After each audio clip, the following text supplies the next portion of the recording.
नमस्कार, प्रणाम। मैं जयप्रकाश सिंह।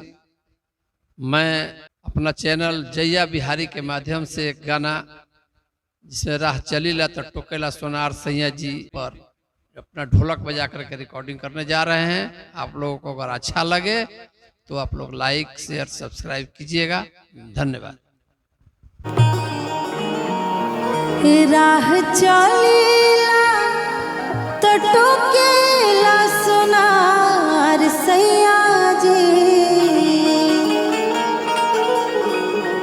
राह चलीला तो टोकेला सोनार सैया जी,